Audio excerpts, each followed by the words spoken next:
তোমাদের সাথে শেয়ার করছি শিম ঘাটের রেসিপি। দেখো শিম ঘাট করার জন্য আমি কী নিয়েছি, লঙ্কা পেঁয়াজ কুচি, কাঁচা টমেটো কুচি করে রেখেছি দেখো, আর এখানে শিম কেটে রেখেছি, আলু কেটে রেখেছি, আর নুন হলুদ রয়েছে। তো কড়াইতে প্রথমে তেল গরম বসিয়ে আমি কিন্তু আলুটা দিয়ে দিলাম তেলের ওপরে ভাজার জন্য। উইন্টার সিজনে তো শিমটা অ্যাভেলেবেল থাকে, শিম দিয়ে কিন্তু বিভিন্ন রকমের রেসিপি ভালো লাগে। তো অনেকেই তোমরা ভেজিটেরিয়ান আছো, যারা ভেজ খেতে ভালোবাসো, তারা কিন্তু এই রেসিপিটা ট্রাই করতে পারো, খুবই ভালো লাগবে। দেখো তোমাদের সাথে গল্প করতে করতে আলুটা কিন্তু ভাজা আমার হয়ে গেছে। এবার আমি কিন্তু পেঁয়াজ লঙ্কা কুচিটা দিয়ে দিচ্ছি। তো তোমরা অনেকেই ভাবতে পারো হয়তো দিদিভাই তুমি যখনই রান্না করো তখনই কিন্তু ইন্ডিভিজুয়ালি সবজিগুলো ভেজে নাও। আমি বলছি তোমাদের ইন্ডিভিজুয়ালি সবজিগুলো ভেজে নিলে কী হয়, সেই তরকারির টেস্টটা কিন্তু অন্যরকম লাগে। তো দেখো তোমাদের সাথে গল্প করতে করতে লঙ্কা পেঁয়াজটাও কিন্তু চলো ভাজা হয়ে যাচ্ছে আমার। তো ভাজা হয়ে গেছে দেখো। এবার আমি কেটে রাখা শিমের টুকরো আর কাঁচা টমেটোর টুকরোগুলো কিন্তু এর মধ্যে আমি অ্যাড করে দিচ্ছি।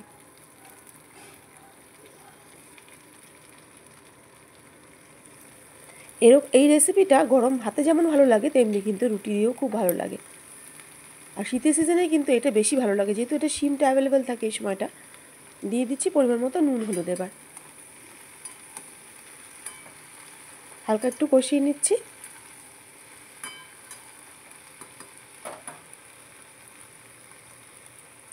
দিয়ে একটু হালকা নেড়ে একদম একটা ঢাকনা চাপা দিয়ে গ্যাস সিম করে মোটামুটি এটাকে 5 মিনিটস আমি ভালো মতো কুক করে নিচ্ছি। একটু জলও কিন্তু এর মধ্যে আমি ইউজ করব না, একদম জল ছাড়া কিন্তু সবজিটা আমি রান্না করব। তো দেখো মোটামুটি 5 মিনিটস পর ফিরে এলাম, সবজিটা কিন্তু একদম সেদ্ধ হয়ে গেছে।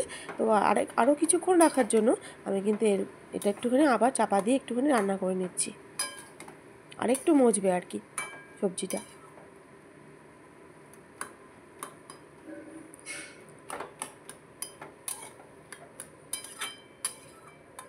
তো চলো আর একটুখানি কিছুক্ষণ আমি কুক করে নিই। তো মোটামুটি আরও 2 মিনিটস আমি এটাকে কুক করে নিয়েছিলাম। দেখো একদম সবজিগুলো ভালো করে মজে গেছে।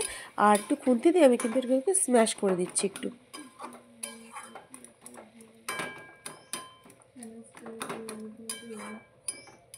আর অ্যাড করে দিচ্ছি ধনেপাতা কুচি। এর মধ্যে ধনেপাতা কুচি দিলে কিন্তু খুব ভালো লাগে। তো ধনেপাতাটা আমি এখানে কুচি হিসাবে দিলাম, এটা কিন্তু ধনেপাতা পেস্ট করে দিলেও ভালো লাগে। তো আমি আর পেস্ট করে দিলাম না, কিন্তু এই সবজিটায় ধনেপাতা যদি একটু পেস্ট করে দেওয়া যায় তাহলে কিন্তু খুব ভালো লাগে। তো ধনেপাতা পেস্ট আমি দিইনি, কাঁচা ধনেপাতাই কিন্তু আমি উপর দিয়ে একটু দিয়ে দিলাম কুচিয়ে। তো দেখো রেসিপিটা কিন্তু পারফেক্টলি রেডি হয়ে গেছে। এরকম রেসিপি কিন্তু গরম ভাতে দারুণ লাগবে, গরম ভাতে যেমন ভালো লাগবে রুটি দিয়েও কিন্তু দারুণ লাগবে। তো কেমন লাগলো তোমাদের রেসিপিটা আমাকে কিন্তু অবশ্যই কমেন্ট বক্সে শেয়ার করো বন্ধুরা। আর অবশ্যই এইভাবে একবার ট্রাই করে খেয়েই দেখো না শিমের ঘ্যাট কেমন লাগে তোমাদের। কেমন লাগলো চটপট কিন্তু আমাকে জানিয়ে ফেলো বন্ধুরা, অবশ্যই ট্রাই করো রেসিপিটা।